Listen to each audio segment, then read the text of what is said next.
이 대표에 대한 선고가 나오면서 현재 이제 윤 대통령 탄핵 심판 결과로 이번 주 마지막이 나오느냐 이 부분에 대한 질문들도 역시 나오고 있습니다. 그래서 주목할 만한 발언 함께 살펴보시면 이준석 개혁신당 의원, 이재명 대표가 무죄가 나오면 윤 대통령의 탄핵 기각 각하 의견을 가진 헌법재판관들이 더 강하게 주장을 할 것이라는 이야기가 언론을 통해 퍼져 나가고 있다.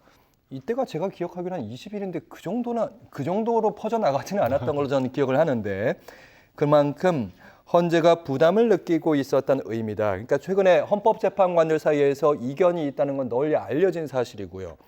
그래서 이제 한두 명의 재판관이 이제 기각, 각하 의견을 가지면서 나 이거 선고 일정 합의해 줄 수 없다. 그러면서 선고가 계속해서 밀리고 있다는 얘기가 최근에 정치권에서 많이 돌았습니다. 그래서 나오는 얘기가 윤 대통령 이제 이재명 대표가 살아났으니 윤 대통령도 살려야 되는 거 아니냐. 그래서 각하기가 이 얘기 더 하지 않겠느냐. 이 의견 어떻게 보시는지. 거기서 한 발 좀 더 나아가 볼까요? 그래요? 예. 자, 지금 이제 일반론으로 보면 예. 이렇습니다. 헌법재판소의 윤석열 대통령에 대한 탄핵 심판이 지연되고 있다. 이건 사실이죠. 그 지연되는 정도가 여야 혹은 전 국민이 바라볼 때 이건 좀 이상한데? 라고 느낄 정도까지 가고 있습니다. 자, 그렇다면 그 이유는 결론이 정해지지 않았기 때문이겠죠. 당연히 결론이 정해졌으면 이렇게 지연할 필요가 없으니까요. 그건 뭐 너무나 단순한 추론이죠. 자, 그런데 그러다 보니까 어떤 해석이 나오냐면 지금 8명의 헌법재판관 중에 한둘 혹은 많게는 3명까지 이 탄핵안에 대해서 인용이 아니라 그러니까 대통령을 파면에 동의하는 게 아니라 대통령을 다시 살려보내야 된다. 기각 혹은 각하를 주장하고 있어서 그들이 이 재판에 브레이크를 걸고 있다라고 해석하고 있는데 저는 거기서 한 발 더 나아가서 예.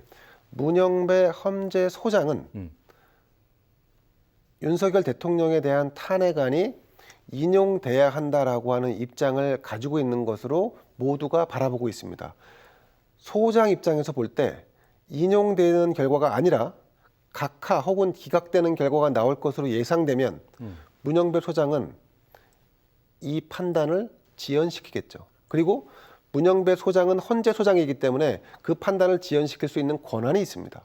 자, 그래서 다시 그 말씀 말씀드리면 제가 이해하기로는 기각과 각하로 버팅기는 것이 아니라 오히려 문영배 소장이 일부러 날짜를 안 잡고 있는 거다. 이것은 반드시 인용돼야 하는 사안임에도 불구하고 인용되지 않을 가능성이 보이기 때문에 이 문영배 소장은 안 된다. 지금 결론 내릴 수 없다라고 해서 오히려 저는 역설적으로 문영배 소장이 이 사건 결론을 지연시키고 있는 것으로 그렇게 주관적 인식하에 예측을 합니다. 그것이 합리적입니다. 사실은. 왜냐하면 소장의 권한은 평의를 진행하고 평결을 언제 내릴지 그리고 우리가 이 재판을 언제 종지부를 찍을지에 대한 이 모든 것을 관장하는 자리입니다. 예. 나머지 헌재 헌법재판관은 그런 권한이 없습니다. 그러니까 나머지 2명 혹은 3명 아니면 최소 1명이 안 돼 결론 내지 마라고 한다고 해서 문영배 소장이 안 할 리가 없단 말이죠. 예. 이 지금 헌재의 판결이 늦어지는 것은 헌재 소장이 이것을 지연해야 한다라고 생각하기 때문에 그 판단에 따라서 움직이고 있는 겁니다. 그게 아주 현실적인 합리적인 판단이죠. 그러면 왜 문영배 소장은 이걸 지연을 그대로 방치하고 있는가? 문 소장 입장에서 볼 때 이것은 대통령을 파면해야 한다라고 생각하는데 결론이 파면으로 나을 것 같지 않으니까 그렇다면 이거는 결론 내릴 수 없다. 더 나아가면 심지어는 이건 이제 예측입니다. 문영배 소장 입장에서는 내가 설사 임기가 끝나는 한이 있더라도 대통령을 다시 용산에 대통령직에 복귀시키지 않는 것이 최선의 선택이다라고 판단한다면 4월 18일 이전에 안 할 가능성도 있습니다. 자, 다시 말씀드리면 지금 하면 어쨌든 4월 18일 전에 하면 기각이나 각하가 될 수 있다라고 판단이 든다면 문영배 소장이 거기서 최선의 선택을 하는 것은 아예 판단을 내리지 않는 겁니다. 김대원 평론가께서는 지금 5대3 정도가 돼서 지금 선고 일정 안 잡고 있는 거다 이렇게 보신다는 말씀. 그러니까 5대3이나 6대2 정도로 지금 치열하게 이루어지고 있는 것을 문영배 소장은 판단하고 있다라고 보는 거고 그래서 지연시키고 있다. 그 지연에 대한 권한은 재판관들이 아니라 소장이 가지고 있다라고 말씀드리는 겁니다. 마지막 발언은 박창환 교수께 드리도록 하겠습니다. 최근에 이런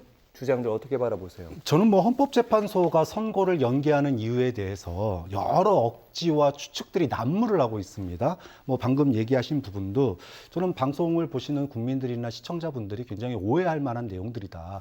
이런 억지와 추측이 난무하게 된 이유는 헌법재판소 스스로가 만들었습니다.